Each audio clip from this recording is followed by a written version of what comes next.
আসসালামু আলাইকুম viewers, welcome back to my channel Sumaiya recipe Bangla. আজকে আমি আপনাদের সাথে ব্যানানা পুডিং শেয়ার করব।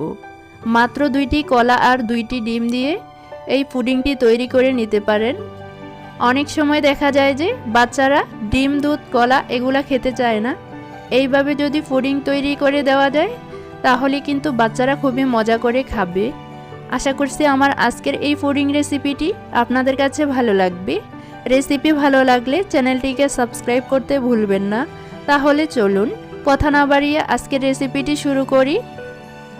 চুলায় আমি একটি প্যান বসিয়ে 4 টেবিল চামচ পরিমাণ চিনি নিয়েছি ক্যারামেল তৈরি করার জন্য। দেখুন আস্তে আস্তে চিনিটা এমনিতেই গলতে শুরু করেছে। অবশ্যই খেয়াল রাখতে হবে পাতিলটা যদি ননস্টিকের না হয় সেক্ষেত্রে 2 টেবিল চামচ পরিমাণ পানি অ্যাড করে নেবেন, তা না হলে ক্যারামেলটা পুড়ে যেতে পারে। এখন আমি একটি স্প্যাচুলার সাহায্যে ক্যারামেলটা নেড়েচেড়ে দিচ্ছি, তা না হলে পুড়ে যাবে। তো এখানে আমাদের ক্যারামেলটা তৈরি করা হয়ে গিয়েছে। এখন এই গরম ক্যারামেলটাকে সরাসরি আমি যে পাত্রে পুডিং সেট করব সেই পাত্রে নিয়ে নিচ্ছি। ক্যারামেলটা ঠান্ডা হওয়ার পর অনেকটাই ডার্ক হয়ে যাবে। অবশ্যই মাথায় রাখতে হবে ক্যারামেল পড়ে গেলে কিন্তু পুডিং খেতে ভালো লাগবে না। এখন এই ক্যারামেলটাকে আমি বাটির চতুর্পাশে ছড়িয়ে দিয়েছি। পুডিংয়ের মিশ্রণ তৈরি করার জন্য এখানে আমি মাঝারি সাইজের 2টি কলা, 2টি ডিম নিয়েছি। এখন একটি কাঁটা চামচের সাহায্যে এভাবে চটকে নিচ্ছি। আপনারা চাইলে হাত দিয়েও এই কাজটা করতে পারেন।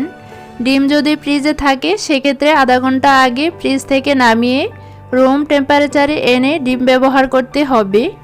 ডিম কলার এই মিশ্রণটাকে এখন আমি ব্লেন্ডারে ছোট কৌটাতে ব্লেন্ড করে নেব। দিয়ে দিচ্ছি 1/3 কাপ পরিমাণ চিনি। কলা এমনিতেই মিষ্টি থাকে। তো দেখুন আমি ব্লেন্ড করে নিয়েছি। এখানে একটি বাটি নিয়েছি। এই মিশ্রণটাকে অবশ্যই সেঁকে নিতে হবে, কারণ কলায় কিন্তু ছোট ছোট বিচি থাকে।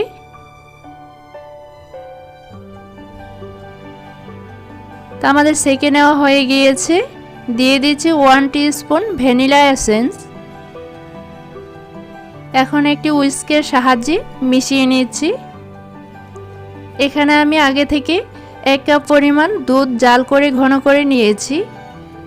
এখন এই দুধটাকে মিশ্রণের সাথে মিশিয়ে নিচ্ছি।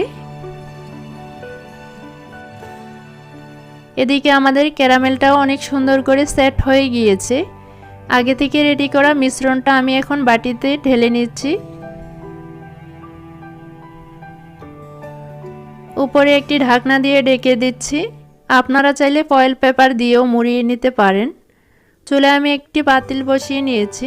1 কাপ দিয়ে দিচ্ছি ফুটন্ত গরম পানি। এখন হালকা হাতে পুডিংয়ের মোলটা দিয়ে দিয়েছি, ঢাকনা দিয়ে ঢেকে দিচ্ছি। ফিরে আসছি 20 থেকে 25 মিনিট পর। ফিরে এলাম 20 থেকে 25 মিনিট পর। আমি ঢাকনাটাকে সরিয়ে নিচ্ছি।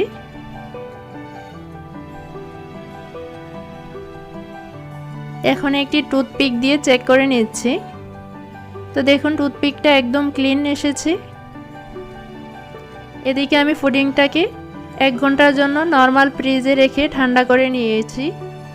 এখন একটি ছুরির সাহায্যে একটু সাইডটা ছাড়িয়ে নিয়ে একটি প্লেটে সার্ভ করে নিচ্ছি। তো দেখুন আমাদের পুডিংটা তৈরি করা হয়ে গিয়েছে। এখন আমি একটি ছুরির সাহায্যে কেটে নিচ্ছি।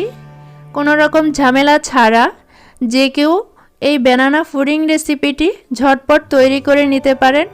আশা করছি প্রতিদিনের মতো আমার আজকের এই রেসিপিটিও আপনাদের কাছে ভালো লাগবে। রেসিপি ভালো লাগলে চ্যানেলটিকে সাবস্ক্রাইব করতে ভুলবেন না। সবাই অনেক ভালো থাকবেন, সুস্থ থাকবেন। সবাই সবার জন্য দোয়া করবেন। আল্লাহ হাফেজ।